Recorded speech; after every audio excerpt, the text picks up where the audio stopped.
سلام عليكم، مرحبا بكم. ان شاء الله كامل تكونوا بخير وعلى خير. اليوم ان شاء الله حنتقاسم مع خياتي واحد الوصفه بزاف هايله اللي هي مقروط تاع سنيوه. يجي ما شاء الله يا البنات، شوفوا خرجي شاهدكم بالجنه. انا درتو هنايا بالتبر البنات بالغرس، واللي ما يحبش الغرس يديرو بالكاوكاو ولا باللوز ولا اي حاجه عندك متوفره في المنزل تاعك. انا اليوم حطيت لكم الفيديو اليوم الاخير ليله الشك. كل عام وانتم بخير. ونعيد عليكم، جيت نقول لكم كل عام وانتم بخير بمناسبه حلول العيد. ما حطيتش معكم الحلوى تاعي، فقط المقروط تاع السنيوه. نقولكم ان شاء الله يعجبكم، ونقول لكم صحه عيدكم وكل عام وانتم بخير. تعيدوا وتزيدوا كل عام ان شاء الله يا ربي. شوفوا كيفاش خرج البنات، جا معسل حتى للقلب وجا طايب من التحت. شوفوا انا نحبو هكا، ما نحبوش عالي بزاف، وانتم الا حبيتوه عالي زيدوا في الفوليوم تاعو شويه. شوفوا يجي ما شاء الله يا البنات، يجي يشهدكم في الجنه. تفضلوا نشوفوا كيفاش حضرنا الوصفه تاعنا لنهار.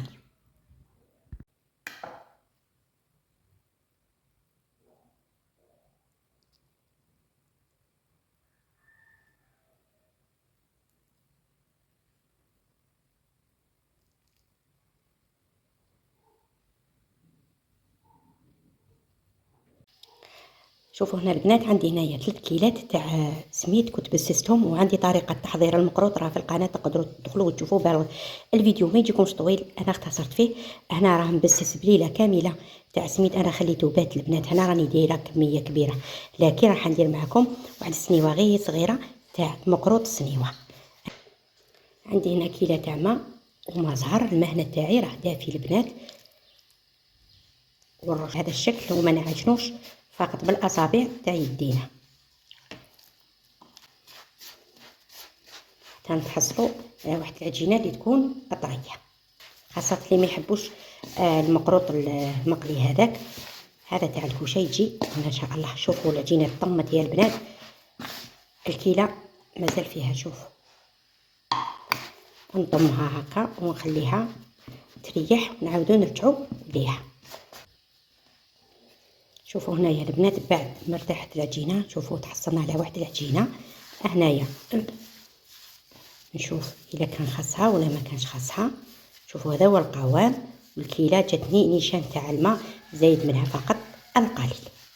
شوفوا هذه العجينه اللي نتحصل عليها. نقسم العجينه هكا على جزئين. شوفوا هذا المقروط ساهل ماهل، ويجي ما شاء الله هكا. نديروها متساويين هذوك العجينه، نحطوها هكا جانبا.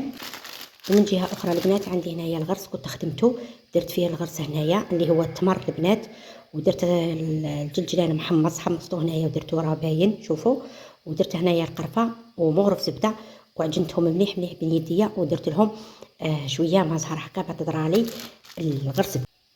شوفوا طري ما شاء الله. وهذه هي السنيوه اللي راني حنخدم فيها المقروط تاعنا، وندهن السنيوه تاعنا مع الاطراف كامل. هذه خطوه مهمه البنات، لازم تدهنوا السنيوه تاعكم باش المقروط يتحمر لكم من تحت وما يجيكمش ابيض. نجيبوا كاش ساشي نخدموا عليه، ونسرحوا العجينه تاعنا هكا على شكل مستطيل. انا السنيوه تاعي هنايا رايحه على شكل مستطيل البنات. نسرحوا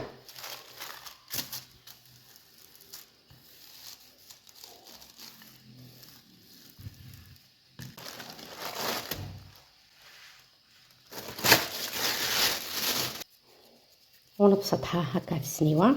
شوفوا الطريقه تاعها سهله بزاف. شوفوا نبسط العجينه تاعنا بهذا الشكل غير بالاصابع يدينا، ونطلعوا شويه هنايا الحاشيه هذه باش التمر ما يخرجليش ويتحرق معايا.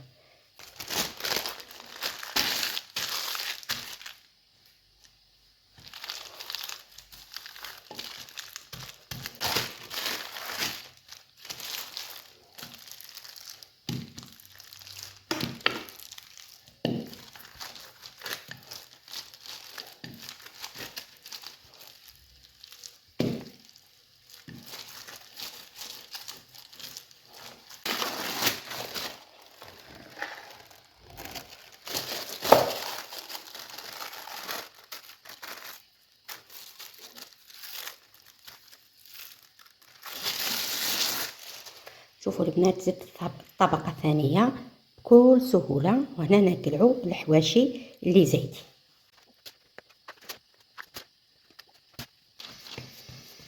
نسرحوها بنفس الطريقه الاولى.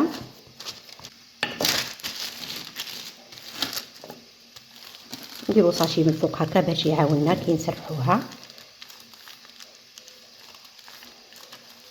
ومره نقيسوها على السنيوه ونشوفوا العرض والطول تاعها. شوفوا نقلبها بكل سهوله، تنقلب معايا هنايا نسقمها مليح مليح بيديا.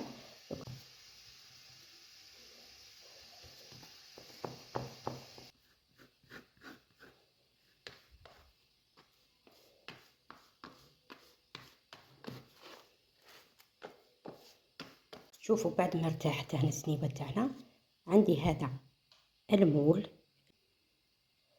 العبر اللي نقسم به فقط البنات. شوفوا هكذا،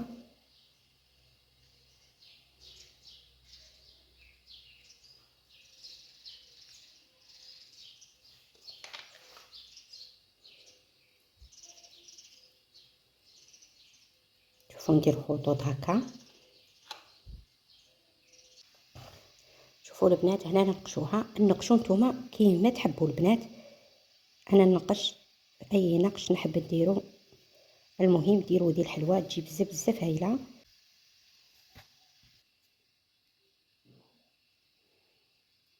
ندير حبات هكا باللوز، والبنات هنا تقدروا ديروا حبه قرنفل في الوسط. يريح واحد الساعه باش نطيبوا البنات.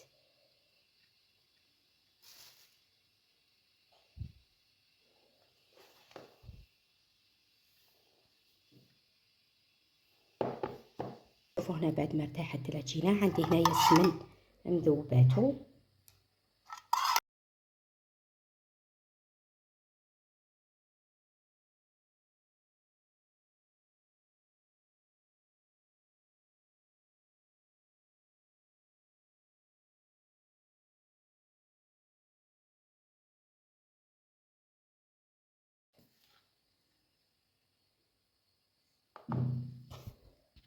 هذه هي النتيجه الاخيره. هنا شوفوا البنات جا ما شاء الله. هنا نعسلو،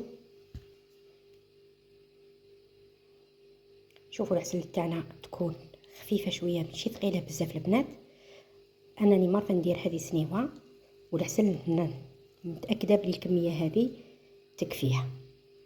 لكن كيما انا مش حنخليها ربي 4 سوايع 5 سوايع، ونقطع معكم المقروط باش نحط معكم الوصفه. شوفوا هو سخون هكا يشرب كامل كميه العسل اللي درتها. نتوما ديروا هذاك الحسيله تاع نص رطل هذيك الصغيره تجيكم نيشان مع هذه السنيوه.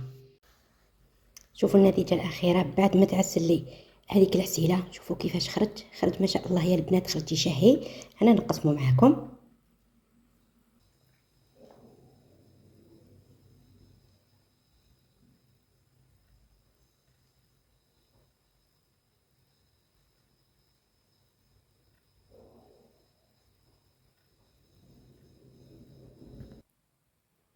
وفي الاخير هذه هي النتيجه اللي نتحصلوا عليها. شوفوا المقروط تاعنا هنايا انا ما درتوش في الاكياس الورقيه، خليته هكا يا البنات. شوفوا كيفاش خرج ما شاء الله، وشهيتكم في الجنه. ان شاء الله ان شاء الله تجربوه، ان شاء الله تجربوه البنات ويعجبكم.